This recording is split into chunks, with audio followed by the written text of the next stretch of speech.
Oh, so doon po sa atin mga kaibigan, ano? Pasensya na po muna kayo, lalo na yung mga nasa online, ano? Pero yung pong mga nanonood sa atin na nagkaroon na po ng sharer badge, kasama na po yun sa raffle sa sa Friday, ano?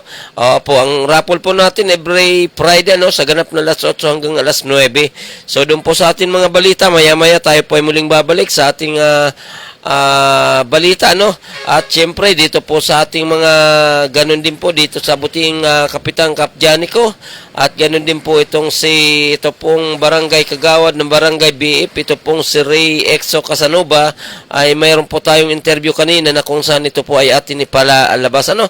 At ganun din po tayo po ay buong puso nagpapasalamat sa buting Kap Janico dahil siya po ay isa sa magbibigay ng sponsor sa ating parapol dito sa Manibela ng Masa on the go, ano?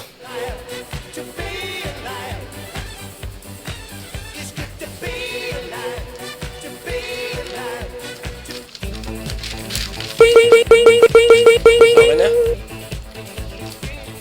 Opo, so doon po sa ating mga kaibigan, Luzon, Visayas at Mindanao, tayo po ay naputol kanina, kaya po ito ay relive, ano? Okay, so doon po sa ating mga kaibigan, sana pagpasensyahan nyo na po dahil nagkaroon po tayo ng counting diferensya so sa pinan technical, kaya tayo po ay muling babalik ngayong gabi. Ngayon po ay oras na po natin ay ganap ng alas 8:52, and of course naman, dito po yan sa ating himpilang Paranaque Net Radio Worldwide na kung saan tayo po ay nasa ilalim ng programang Manibela ng Masa on the go. Okay, so tayo naman po ay tuloy-tuloy muna, no? At magbibigay mo po muna tayo ng asa na ba yung ating ilagay na po natin itong ito pong si Kap Janico ng Barangay Santo Niño, na kung saan tayo naman po ay buong puso nagpapasalamat sa kanya dahil tayo nga po ay talaga naman, ang sabi nga po ni Kap Janico, tulong-tulong lang po tayo, at talaga naman dyan po sa Barangay Santo Niño, aba, ang ating mga kababayan talagang maraming nagpapasalamat sa buting kapitan dahil sa kasalukuyan nga po talagang nagiging maganda ang nasabing barangay, ano? Opo, so tayo naman po at tayo po ay lumapit sa butihing kapitan dahil sabi nga po natin tayo po ay mayroon pong Parapol Libre Friday at hindi po siya nagdalawang isip na tayo po ay pinagbigyan, ano? Makikita po natin sa larawan makikita po natin sa larawan ito pong si butihing barangay captain na si Kap Janico ng Barangay Santo Niño tungkol po doon sa mga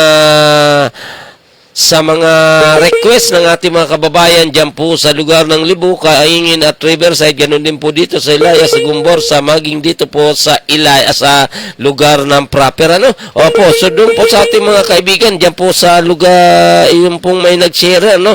Si Jonah Lee Roes, ano? So ba naman kasama na po kayo sa raffle sa darating na Friday sa ganap na alas 8 hanggang alas 9 ng gabi, ano? Opo, so doon po sa ating mga kaibigan, iyan pong sa larawan, yan po ay ang buting barangay captain na si Kap Janico. At bago po tayo magpatuloy, gusto na rin po natin ipalabas ito pong interview natin sa butihing barangay Kagawad naman ng barangay BF dito po kay barangay Kagawad na ito pong si Ronaldo Exo Casanova kaninang tanghali, ano? Pakikasan na rin po natin, ito pong barangay Kagawad na si Exo Casanova, no? Oo. Sa kasalukuyan po ay tayo napunta dito sa lugar ng Dilarama sa lugar ng BF Paranaque City, na kung saan dito po ay nasunugan ng isang araw. So hindi po natin inaasahan, mabuti naman at nakita po natin itong barangay Kagawad ng barangay BF na itong si Mr. Ray X o Casanova, na kanina nakita natin na naghatid ng kaunting tulong tungkol po dun sa pagpapakain din sa mga bata at saka din sa mga nasunugan.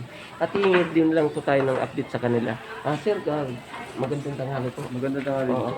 Oo, sir, kung inyo pong mararapatin, ano po yung sa pinagmulan ng sunog dito at kung ilang po ba nasunugan at kung ano po ang pinaka-status nila ngayon?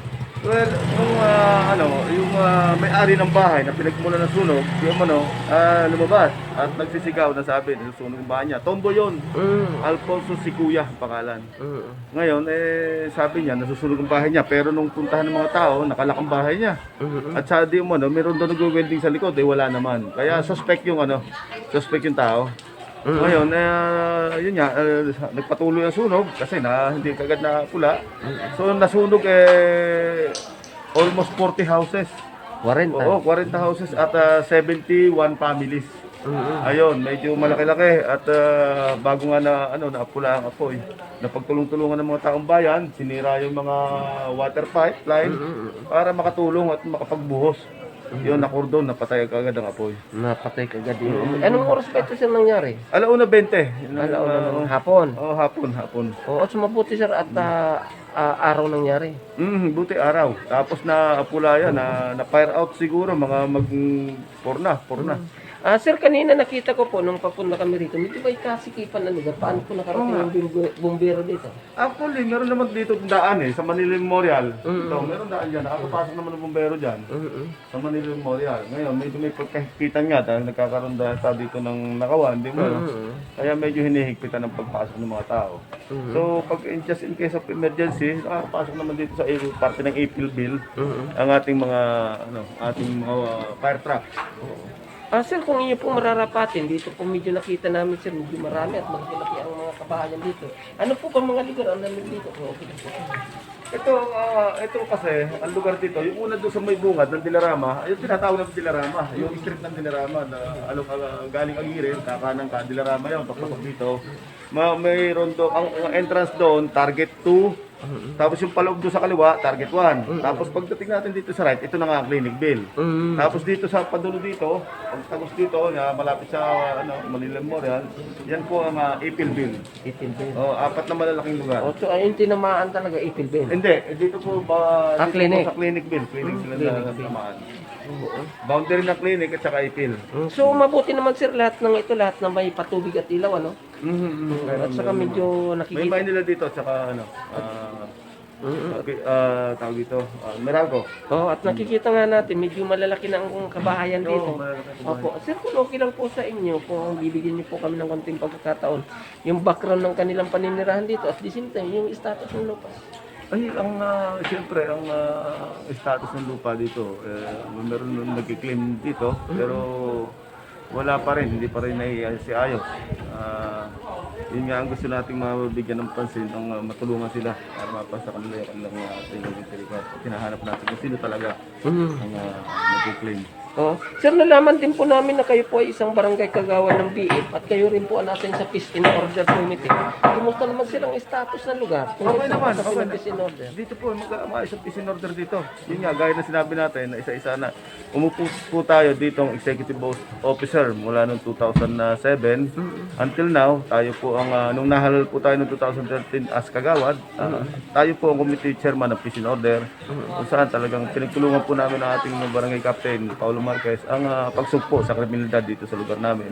At ngayon po, awa ng Diyos, kahit anong oras po kayo pumunta dito, kahit anong yung mga anak-anak nila, kahit umuwi ng gabi, madaling araw, wala po katatakutan dito at tahimik po ang lugar natin dito sa lahat ng mission areas dito sa BFO. Sa BF.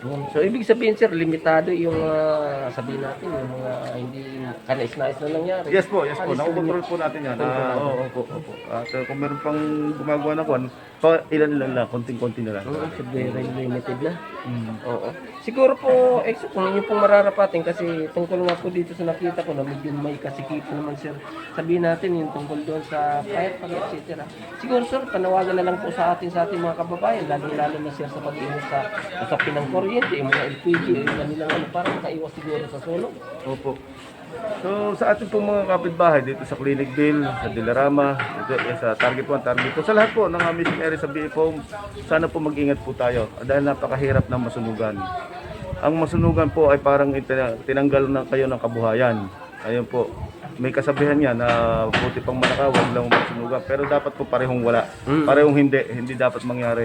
At yan po ay sa pag-iingat po natin lahat. Mag-ingat po tayo lahat at maging maayos ang ating pamumuhay. Kami naman po bilang barangay official, kami po ay nandito, nakahanda po kami gumabay sa inyo sa mga constituents namin sa lahat ng oras po at pagkakataon.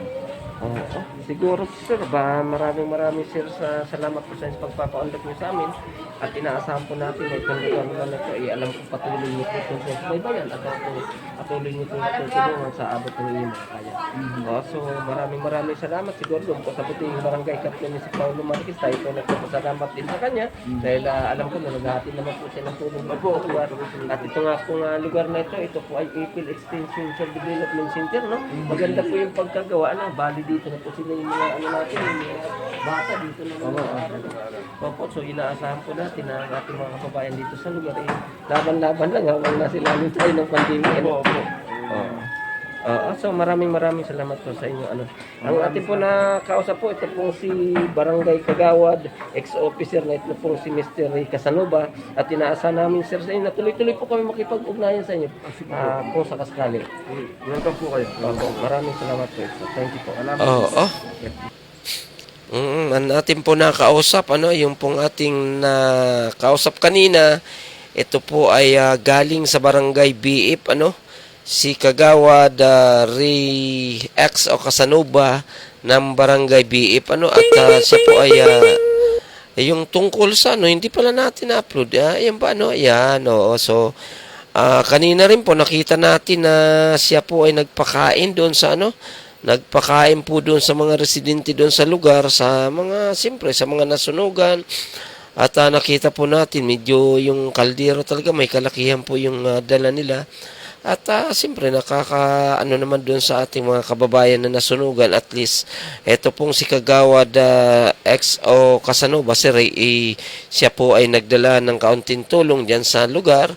At siyempre, magandang palatandaan po yan na kapag nagtutulungan kahit papano, yung pighati, yung sakit na nararamdaman ng ating mga kababayan na tila nadisgrasya ang kanilang bahay, ang kanilang ari-arian sa sunog, kahit papano ay maibsan dahil sa may mga kababayan tayo na handang tumulong, at lalong-lalo na po itong si Barangay Kagawad na ito pong si Ray X o Casanova. At inaasahan din po natin na ito pong si Casanova naman ay tila magpapatuloy po siya sa kanyang tungkulin at tila angat po bilang konsyal ng lungsod ng Parañaque sa darating na 2022 eleksyon.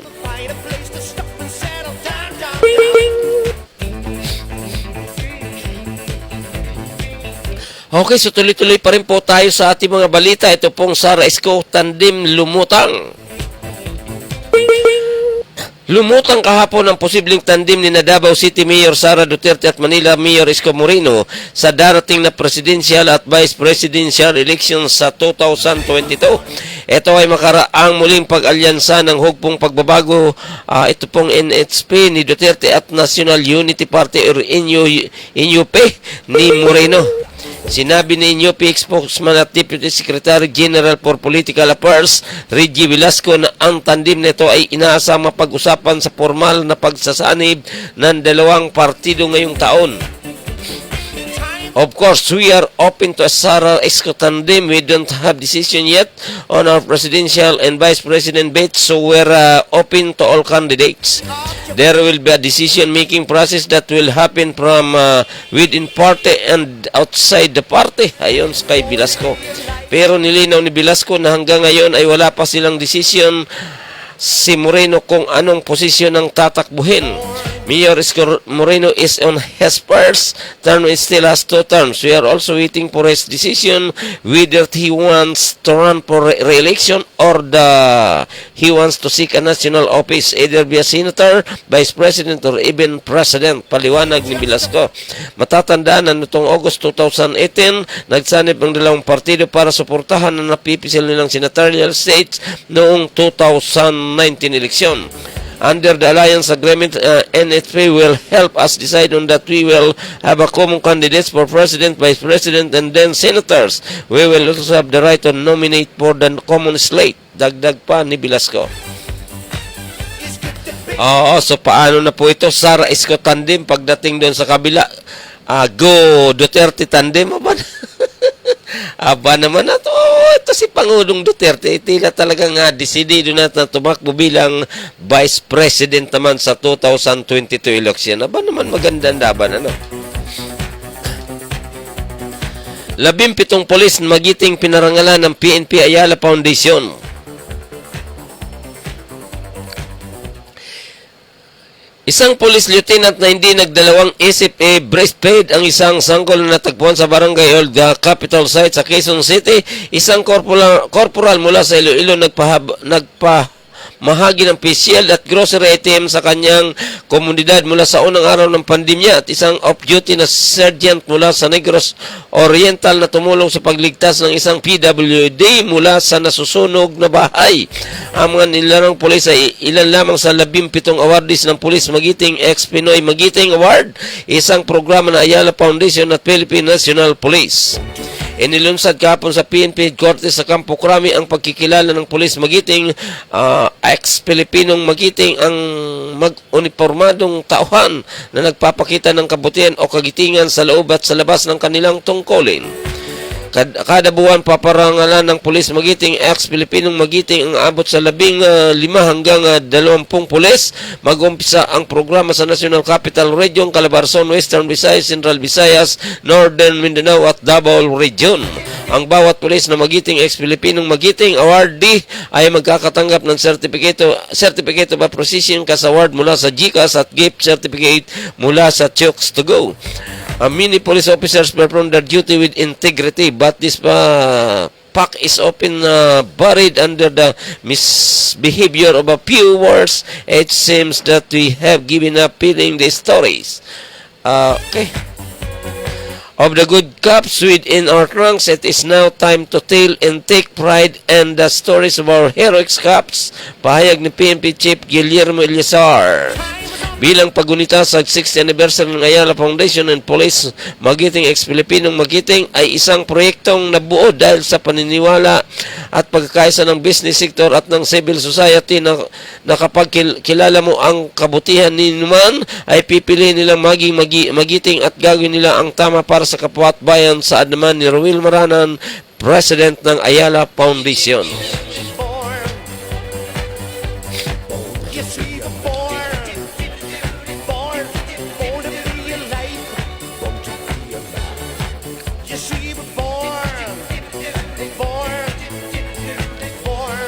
%99 ng BDP na ipamahagi na ayon kay Esperon na ipamahagi na ng Department of Budget and Management or DBM ang 98.9% ng 16.4 bilyong pundo para sa Barangay Development Project or BDP. 98, malaki-laki 16.4 billion. Ayon kay National Security Advisor at National Task Force to End Local Communist Armed Conflict, NTF-ELCAC, Vice Chairman Hermogenes Esperon Jr., layo nitong pasiglayin ang ekonomiya, paunlarin ang pamuhay ng 822 mga barangay na ginugulo at pinagmalabisan ng CPP, NPN, NDF. Ang 822 barangay ay dating hawak at pinamumugaran ng mga teroristang komunista na nataboy ang mga tropa ng pamahalaan sa pagitan ng taong 2016 hanggang 2019. Naniniwala si Esperon sa pagbabalik ng seguridad, edukasyon, paglalago ng ekonomiya at kabuhayan sa 822 barangay na nawawala ng kapangyarihan ng CPNP at NDF ay tuluyan ng matatapos ang 52 taong insurgency. Ang BDP ay proyekto ni Pangulong Rodrigo Duterte na nagbibigay ng mga tinatawag na physical needs ng mga barangay. Anya ang mga 6.44 billion para sa 822 barangay direktang naipasa sa provincial of city government at hindi dumaan sa NTF-ELCAC. Aba naman, ito ang maganda, no? So doon po sa atin mga kaibigan, ito pong tinatawag na development program, ito pong barangay development program, ito pong BDP, kung tutusin, ito po ay napakagandang programa ng ating gobyerno at inaasahan po natin na sana sa pagkatapos ng termino ng ating Pangulo, sana ito pong magandang programa po ito ay sana ituloy-tuloy. Doon po sa ating mga kababayan na nasa kasalukuyan, nasa kalunsuran, na hindi po kayo nakakaranas ng pag-aabuso doon po sa ating doon po sa probinsya, diyan po sa Mindanao, sa Visayas, maging diyan po sa lugar ng Bicol Region, maging dito sa Norte ay napakarami po mga barangay na tila napapabayaan po ng ating gobyerno, kaya napapasok po ng mga ito pong tinatawag na makakaliwang grupo. So tayo po ay nagpapasalamat nandito sa ating Ito pong si dating General Esperon at ganun din po itong pamunuan ng ito pong pamunuan ng NTF-ELCAC dahil tayo po ay naniniwala na talagang ito po ay magandang pamamaraan para tuluyan na pong mawala ang mga pasaway sa ating mga barangay, lalong-lalo na po doon sa malalayo at liblib na lugar.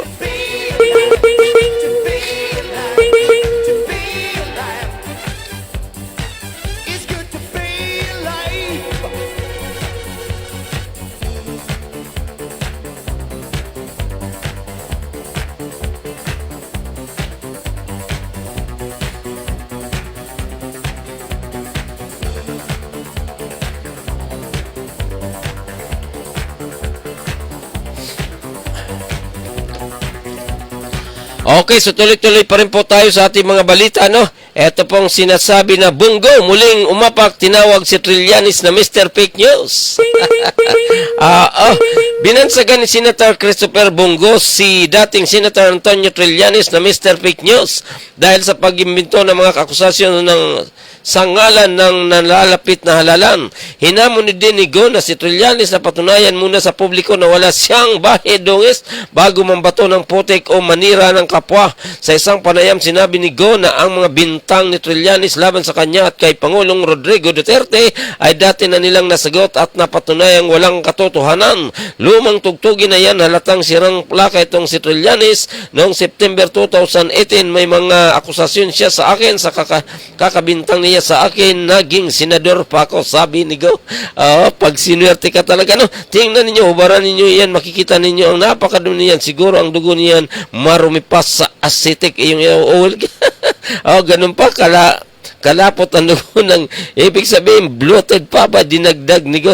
Inakusahan ni Trillanes si Go na umano'y pang darambong ng bilyong piso mula sa mga proyekto ng gobyerno na in-award sa kanyang pamilya na inilabas na wala namang kaso sa na isasampa. Naging mababatas ka naman, Trillanes, at may mga abogado ka rin naman. Paano maging plunder laban sa akin kay Pangulong Duterte ang isang lehitimong transaksyon ng gobyerno na wala namang kaming kinalaman, banggit ni Go. Ayon naman kay sinagot ko diyan, tinanungin ninyo po ang mga tao dito ay City Hall Davao 2000 po. Nagtrabaho ko diyan, di po ako nakakapasok ng aking mga magulang. So yan po so yan po ay sinabi ng ating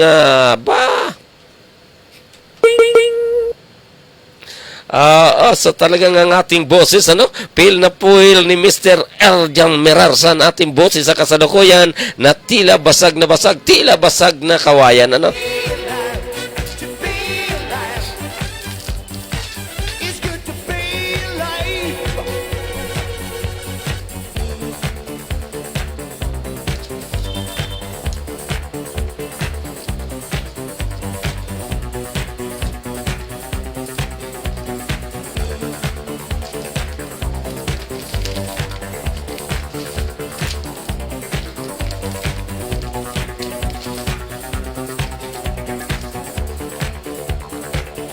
Eto na, tuloy-tuloy na po tayo sa ating mga balita. Manhunt versus COVID-19 vaccine seller. Inatasan na Philippine National Police Chief General Guillermo Lizar ng Criminal Investigation and Detection Group or CIDJ na isang manhunt operation laban sa mga nasa likod na illegal na bintahan ng coronavirus disease 2019 COVID-19 vaccine.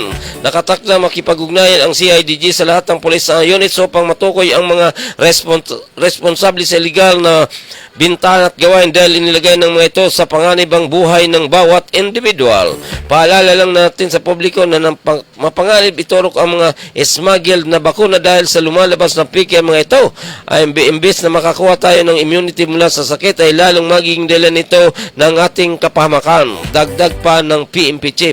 Maging ang Food and Drug Administration or FDA at the Department of Health ay kanilang inabisuhan para sa kanilang operasyon laban sa bintahan ng smuggled na vaccine. Mahigpit na pinagbabawal ang paggamit ng COVID-19 vaccine hanggat walang approval para sa mga emergency use ng FDA at walang bayad ang vaccine dahil ito ay programa ng pamahalaan. Tuloy-tuloy pa rin po tayo sa ating mga balita. Ito po 256 bagong variant ng COVID-19 na tukoy na pa. Natukoy na ni Department of Health DOH base sa pinakahuling genome sequences. genome sequences ng mga sinuring sampol ng UP Philippine Genome Center, UPPGH, at National Institute of Health, UPPGH, ang nasa 256 bagong kaso ng iba't ibang COVID-19 variants. Sa ulat ng DOH, may dalawang Delta variants sa banang B1, sa banaman, Alpha B117 variant cases, 109 Beta B11351 variant case at tatlong Theta P3 variant cases ang natukoy. Eto medyo mga nakaka-variant na Isipin mo, 256 naman nagsimula lang tayo sa COVID. Ngayon, humabot na sa 256. Baka pagdating ng August niyan, 300 na, so doon po sa ating mga kaibigan, talagang namumroblema po ang ating gobyerno dahil sa usapin pa rin ng itinatawag na variant o ito yung Delta na to, so napakahirap po nating di natin pili ito isang tabi dahil sabi nga po ng DOH, maniwala po tayo sa mga eksperto dahil ang mga eksperto talaga sila ang tunay nakakalam kung ano po ba talaga ang kilos at galaw ng iba't ibang uri ng variant na ito. Doon po sa ating mga kaibigan, maya-maya lang po tayo ay muling babalik dito sa ating programang Manibela ng mga Soundago at tayo ay magbibigay muna ng kaunting patalastas sa naman Mr. Eljan Mirarsaba at pakishare mo na yan para sa darating na Friday ikaw ay kasama na sa mananalo ng napakalaking premyo, Ito pong si Mr. Erjan Miranza naman na ba? Ito po ay busis ng Barangay San Dionisio.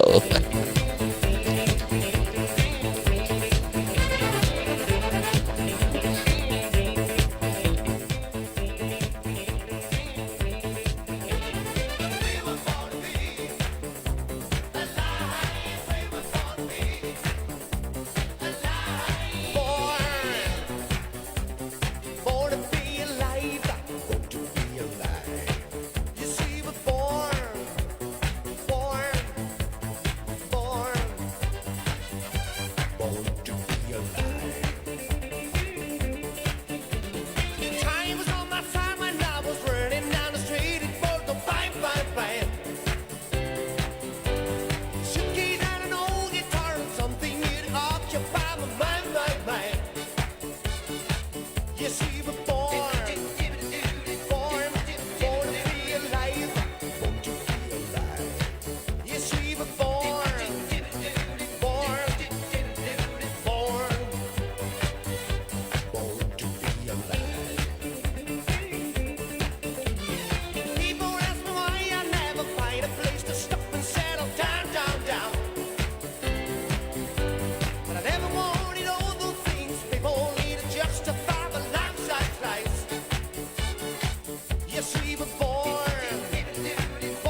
Yes, we were born, born, born.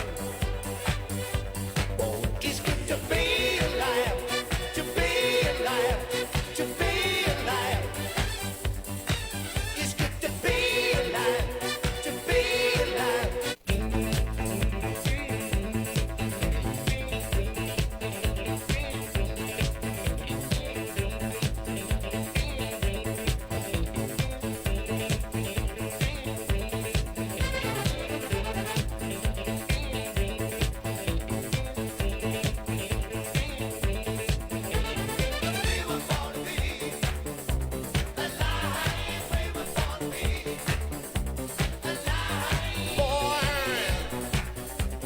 Born to be alive, born to be alive. You see, we're born, born, born, born to be alive. Time was on my side when I was running down the street. It was the bang, bang, bang. Suitcase and an old guitar and something new to occupy my mind, mind, mind. Yes, we were born, born, born to be alive, born to be alive. Yes, we were born, born, born, born to be alive. People ask me why I never find a place to stop and settle down, down, down. But I never wanted all those things people need to justify my life, life, life. Yes, we were born, born, born to be alive, born to be alive. Yes, we were born, born, born, born. It's good to be alive, to be alive, to be alive. It's good to be alive, to be alive, to be alive. It's good to be alive.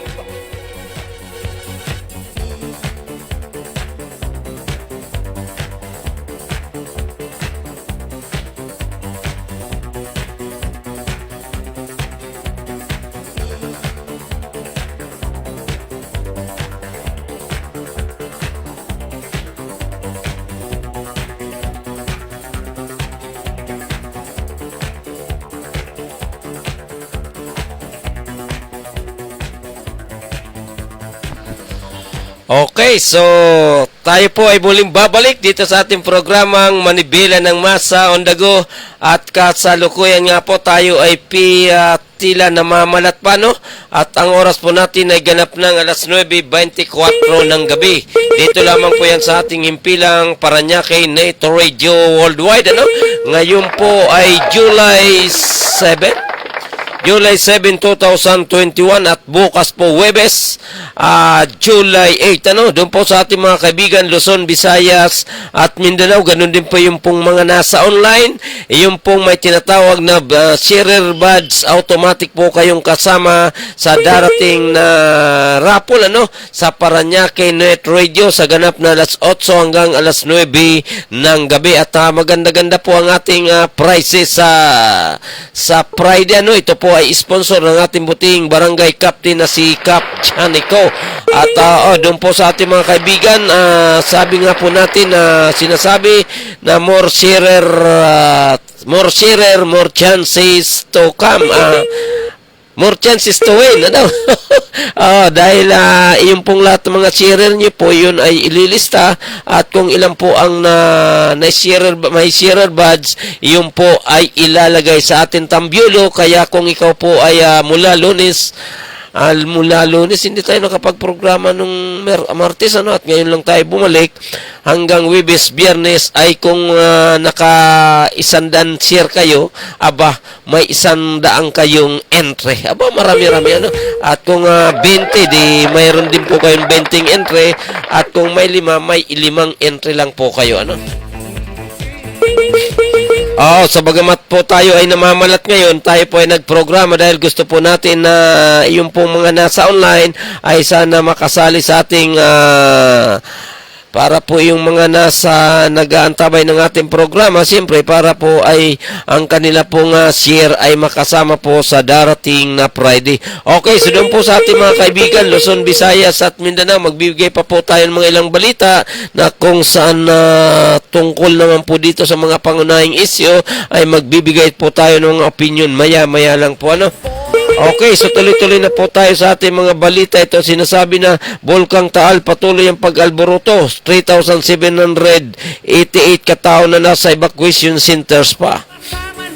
Dahil sa patuloy na pag-alboroto ng Bulkang Taal ay umabot na sa 3,788 katao na hanggang ngayon ay nasa evacuation center pa sa Batangas. Ayon sa Batangas Provincial Police Office na nagpapatupad ng paglikas ng ang Agoncillo Laurel Taal Limeri Baliti, Cuenca, Mataas na Kahoy, San Nicolas, Talisay City at Tanawan. Batay naman sa National Disaster Risk Reduction and Management Council, 2,565 katao, 709 pamilya ang lumikas ngunit hindi nanatili sa evacuation center daw. Nabatid na sa 77 barangay ang apektado ng kasalukuyang aktibidad ng bulkan at suspendido rin ang klase sa 23 lokal na pamalaan sa Calabarzon.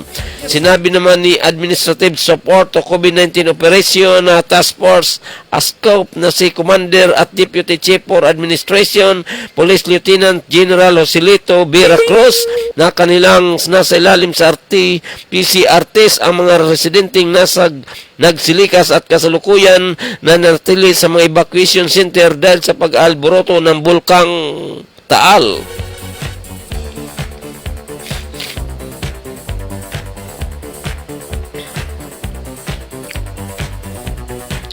Okay, so yan po muna ang ating mga pangunahing balita ngayong gabi na kung saan tayo naman po ay tila talaga naman talagang tuloy-tuloy po ang ating programa bagamat ang inyong lingkod ay nasa talaga naman namamalat pa po tila ay nako naman ang ating boses ay tila na bibiyak na kawayan Opo, so doon po sa ating mga kaibigan Luzon, Visayas at Mindanao, pagtyaga-tyagaan nyo na lang po ito at magbibigay po tayo ng isang punto ito po ay editorial mula po sa punto mo.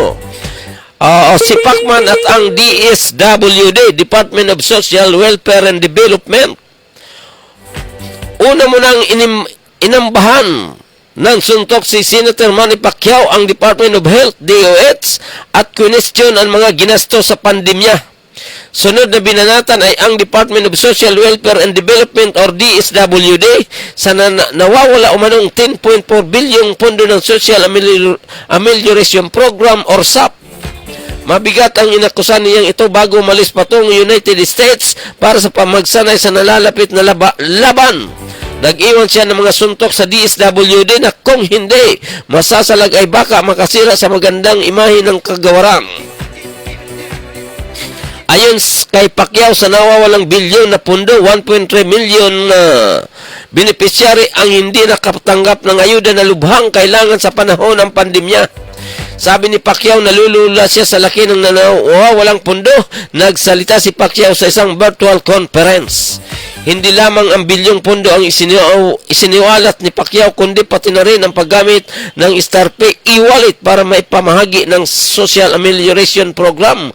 Ayon kay Pacquiao, napasukan ang katiwalaian ng pagmamahagi ng ayuda. Mayroon daw inilaan na humigit kumulang na 50 billion ang DSWD para sa isang hindi kilalang e-wallet na kung tawagin ay StarPay na ang paid-up capital lang ay umabot na 62,000.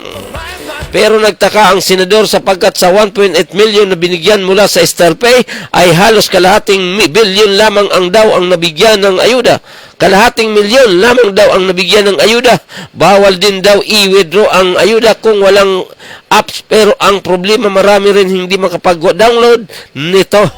Nasaan raw ang bilyong pondo? Sabi naman ng DSWD, handa silang maimbestigahan sa mga aligasyon na iniharap sa kanila ni Pacquiao. Magpapresenta umano sila ng mga mahalagang ebidensya at dokumento na may kinalaman sa mga inilahad ng senador. Ayon sa DSWD, dumalo sila sa maraming congressional hearings para sa implementasyon ng Social Amelioration Program. Marami naman nagtataka kung bakit ngayon lang nagsalita ako sa korupsyon si Pacquiao at kung kailan pa malapit ang eleksyon. Marami ang nagsasabing namumuliti ka lang siya at umakit ng pansin sa publiko.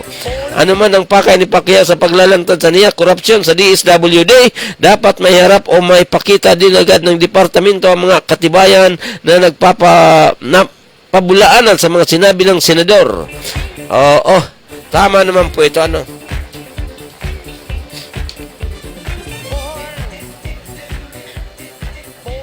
Okay, so doon po sa ating mga kababayan, ano? Doon po sa ating mga kababayan sa usapin ng itong Social Amelioration Program, lalong-lalo na po dito sa second trans. Ang pagkakalam ko nga po talaga nito ay maraming hindi po nabigyan at hindi talaga nakakuha. Ngayon ang tanong, siyempre marami nagtatanong sa atin mga kababayan kung ito po nga ba talagang akusasyon ni Manny Pacquiao ay may katotohanan o wala. Marami po ang nagtatanong dahil di umano, sabi ng iba, na itong paglantad ni Manny Pacquiao ay tila, bakit ngayon lang at tila di umano ay namumuliti ka lamang. So, yun po ay opinion nila. Wala po tayong magagawa dahil yun ang kanilang opinion. Pero gusto po natin ipaalam sa ating mga kababayan na ang pandemic po ay nagsimula po noong March 2020, ano? At umabot na nga po ito hanggang sa kasalukuyan at ito naman pong Social Amelioration Program ay tila ito po ay naibigay nung halos kalagitnaan ng pandemic, lalong ito pong first trans, second trans. At ngayon umabot na po sa 2021, ano? So kung 2021 po, siyempre ang butihing senador naman, hindi naman po ito kagad-agad makakapaglabas ng mga sabihin po natin o duda o sabihin po natin hindi kagad ito makakakuha ng mga sapat na dokumento kung hindi pa po natatapos ang computation mula po doon sa barangay level, sa local government unit hanggang sa national, dahil ang may direktang pamamahala po nito ay ang Department of Social Welfare and Development, na kung saan naman po ito, siyempre, ang kanila naman pong record ay manggagaling mismo doon sa grassroots level. Sa madali pong salita, ang dokumentasyon po ng sa usapin ng Social Amelioration Program ay hindi po ito madadala sa isang araw, sa isang linggo o kaya sa isang buwan, bagkus talagang medyo matagal po ang pagkukumplito ng record nito. Iyon po ang pagkakalam ko dahil ang ninyo naman pong lingkod ay nag-iikot at tayo naman po ay nagkaroon ng mga konting interview sa mga barangay captain at maging ang mga barangay captain ay tila nahihirapan kung paano po nila ipapaliwanag ang usapin doon sa Social Amelioration Program, lalong-lalo na po sa usapin ng second trans dahil hindi nga po ito dumaan sa kanila. Unlike po doon sa dati na ang pera po ay pinadaan doon po sa local government unit at ibinaba po sa mga barangay na kung saan ito naman pong barangay level ay sila po ang problema kung paano po i-distribute ang nasabing halaga na ito nga po ay nakabase sa 8,000 pesos bawat beneficiary. So, doon po sa unang first trans ay nagkaroon po ng iba't ibang uri ng problema. Kaya po ang ginawa po ng ating national government, lalong-lalo na po itong IATF naman ito, itong tinatawag na Interagency Task Force naman, ano? Na kung saan ay nag-decide po sila na idaan na po sa ulasapin ng electronics data o electronic paying o pagbabayad na kung saan ito nga po ay dinaan doon sa, sabihin po natin, isa na po rito, ito po ang tinatawag na StarPay, Palawan, Cebuana, no? Meron din. At kung ano pang uri ng electronic procedure naman para direkta pong makuha ang tanang mga tao yung nabanggit na pera. Opo, so may isa nga pong lumapit sa atin, dati-rati may lumapit po sa atin, Sir, paano ba namin makukuha ang pera? Actually, sabi niya, may tinawagan na sila, itinix na sila, pero po pagpunta po nila doon sa outlet ng isang remittances naman, sa isang remittances na doon po sa branch nila, actually po sila ay taga Makati pero ang kanya pong ang kanya pong account ay napunta po doon sa Maynila o kaya napunta doon sa Taguig. So, medyo may problema pero pinagtiyagaan nga po nila, pero ang problema nga po nang dumating ng pumunta po sila doon sa outlet naman ng remittance. Ang sabi nila ay tila pumunta na lang po kayo doon sa NCR, sa National Capital Region, dahil para maayos ang record. Ang problema na nga lang po, dahil nasa ilalim nga po tayo ng pandemic, ang pagdating po doon sa lugar ay problema pa lang. Pagdating pa lang sa guard ay tablado na at sinasabi nila na hindi muna sila nag-i-entertain o sakali sabi nila, bumalik na lang kayo sa araw na ito dahil sa kasalukuyan ay hindi pa nag-i-entertain ang DSWD dahil nga po sa ilalim pa rin ng pandemic. In short, ay waiting hanggang sa nagkalimutan at hindi na po nakuha ang nasabing halaga.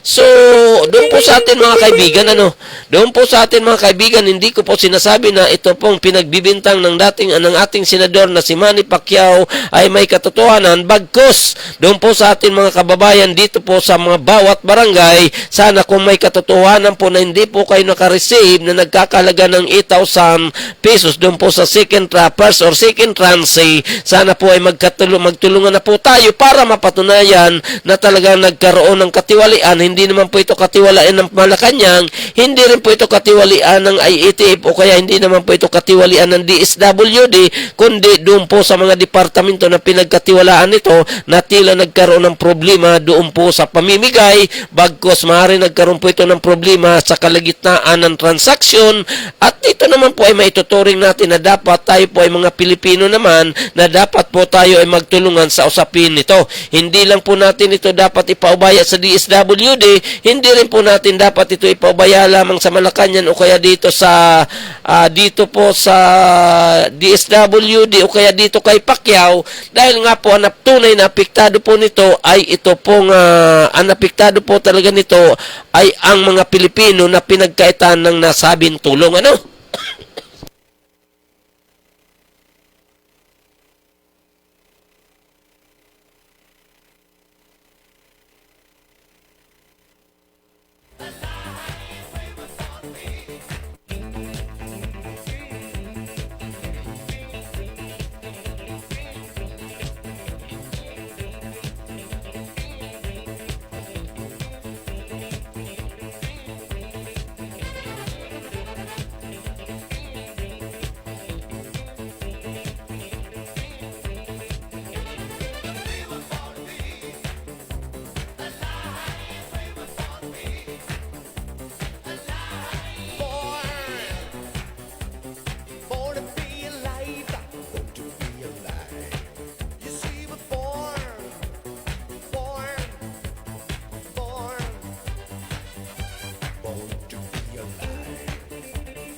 Hello, like this.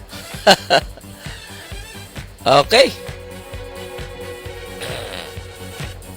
Okay, so tuloy-tuloy na po tayo dito sa ating programa, no? Ang oras po natin ay ganap na alas 9:42. Aba, talaga naman tayo ay nag-overtime, ano? Dahil nagkaroon po ng technical problem kanina, no? Doon po sa ating mga kaibigan, Luzon, Visayas at Mindanao, kumusta na po kayo? Tuloy-tuloy lang po tayong umantabay dito po sa ating programang Manibela ng Masa on the Go. So tayo po ay babalik, ano? At babalik na po tayo at dito na po tayo sa usapin. Doon po sa opinion natin sa usapin ng DSWD versus Pacquiao. Ang pananaw ko po rito, hindi po ito laban sa Malacanang, hindi po ito laban sa DSWD, hindi rin po ito laban lang ni Pacquiao. Bagkus, hindi naman po talaga lingid sa ating kalaman na ito pong SAP, Social Amelioration Program, ito po talaga ikinasa ng ating gobyerno para matulungan po ang ating mga kababayan. Ngayon, kung doon po sa ating mga kababayan na hindi po talaga nakatanggap, dapat magtulungan po tayo, kung may mga homeowners po tayo, kung may mga community organization or association, sana tumulong po tayo para mapatunayan po natin na ang pera nga po ay hindi talaga nakarating doon sa inyong lugar. Halimbawa, diyan po sa lugar ng, halimbawa lang, sa lugar ng Putatan, Muntinlupa, kung ang beneficiaries po dyan umabot ng 4,000 at ang nabigyan lang po ay 2,000, so in short, may 2,000 na hindi po nakatanggap. Kaya lang sana, the full cooperation naman ng mga barangay captain at saka itong tinatawag na CSWD, sana po tumulong po tayo rito para yung pera naman na para sa inyong nasasakupan ay sana maibigay, 'di ba po? 'Di ba? So, yun naman po talaga ang pinaka-target natin, aba? Oo, Maria Pipingping, hello po, aba, regards ko po kayo, na kung saan tayo naman po ay naniniwala na ito pong mga barangay level, ay mayroon po itong kompleto detalye naman tungkol po doon sa nakatanggap at saka hindi. Kaya nga po doon sa ang inyong pong lingkod ay maglilibot, nag-iikot po ang inyong lingkod, pupunta po tayo doon sa mga barangay captain naman at alamin po natin ang katotohanan kung ito nga po ba talagang mga first beneficiary and second beneficiaries doon po sa Social Amelioration Program ay naibigay nga po, di ba? Opo, so kung naibigay nga po doon sa mga kabarangay nila na sana na malaking tulong na nga po sana ito, kaya lang hindi nga po natanggap, Opo, so ito po ay iwanan na po muna natin dahil ito naman po ay sarili nating opinion at ako po ay naniniwala na kailangan po dito ang tulong ng taong bayan doon po sa barangay level, lalong-lalo na po ito mga barangay captain para malaman talaga na ang kanilang mga nasasakupan ay hindi po nakatanggap ng pera doon po nakasama sa Social Amelioration Program dahil para malaman natin ang katotohanan na talaga pong nagkaroon ng katiwalaan o hindi maayos na distribution ng pera po mula sa Social Amelioration Program. Yun naman po ay suggestion ko lang po ito para naman itong paratang ni Senador Pacquiao ay ma-prove niya na nagkaroon po ng problema sa usapin ng distribution ng pera. Hindi po sa hindi po ito problema, hindi po ito away ng Malacanang at saka si Pacquiao at hindi rin po ito away ni Pacquiao at ng DSWD, bagkus ito po ay gusto lang linawin ng butihing senador na sa kanyang tingin na talagang nagkaroon po ng katiwalian sa usapin ng Social Amelioration Program. Doon po sa ating mga kasama, sa ating mga kaibigan na nakikinig sa ating programa, kaya po ito nasuggest na yung link ko dahil naawa nga po ako doon sa mga nakita natin, nakilala natin na nagsasabi na ako naman ay kasama pero hanggang ngayon ay wala po ako natatanggap at hinahabol nga po sana namin. Sabi niya, kaya lang wala na kami magagawa at hindi na nila alam kung paano pupuntahan yung mga sabihin nila, punta kami doon sa remittances, wala kami napapala. Punta kami sa DSWD, wala kaming napapala. Kaya kawawang-kawawa yung mga naghahabol sa usapin ng Social Amelioration Program. Doon po sa ating mga kaibigan, Luzon, Visayas at Mindanao at saka yung mga barangay captain, sabi nyo nga po kayo ay namumroblema tungkol po sa usapin ng SAP na yan. Ngayong pagkakataon nyo na po para ilantad talaga ang tunay na kopya ng iyong hawak kung sila nga po ba talaga ay nakatanggap o hindi. Ano? Opo. So ito po ay hindi away na Malacanang, hindi po away ito ni Senador Manny Pacquiao at hindi po ito away ng DSWD bagkos ito po ay hinahanap lang ang katotohanan kung saan po ba talaga nagkaroon ng problema sa usapin ng distribution ng pera diyan po sa Social Amelioration Program. Ano? Ito po ay opinion po ng manibilan ng masa na kung saan tayo naman po ay hangad po natin na maayos po at kung yung hindi pa nabibigyan ay sana maipaabot sa kanila ang tunay na tulong ng ating gobyerno. Ano?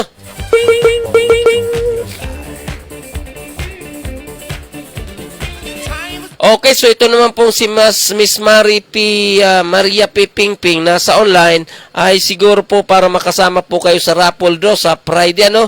Paki-comment na lang po yung tinatawag na hashtag Parañaque.net Radio at hanggat po ay ishare nyo po ito at sana magkaroon po ng tinatawag na badge sharer na badge sharer naman para masama po kayo sa raffle sa darating na Friday. Ano? Ang sunod pong raffle natin ay sa July 9, 2021 sa ganap na alas 8 hanggang alas 9 ng gabi. Okay, so doon po sa atin mga kaibigan, Luzon, Visayas at Mindanao, tayo po ay pansamantalang magpapaalam dahil nga po sa inyong lingkod ay tila namamalat pa kaya hindi na po muna natin maisa-isa yung ating mga kaibigan diyan po sa ating diyan po sa lugar ng Baguio, Pangasinan, Bulacan at ganoon din po dito sa Metro Manila, ganoon din po sa iba't bahagi ng diyan po sa Saudi Arabia, maging sa Kuwait at dyan po sa Hong Kong, ano? Dahil ang inyo pong lingkod ay namamalat pa. Okay, doon po sa ating mga kaibigan, Luzon, Visayas at Mindanao, ako po ay Bumposo nagpapasalamat sa inyo sa pag-aantabay sa ating programang Manibila ng Masa Ondago. Maraming salamat po sa inyong lahat. God bless us all. Bye-bye!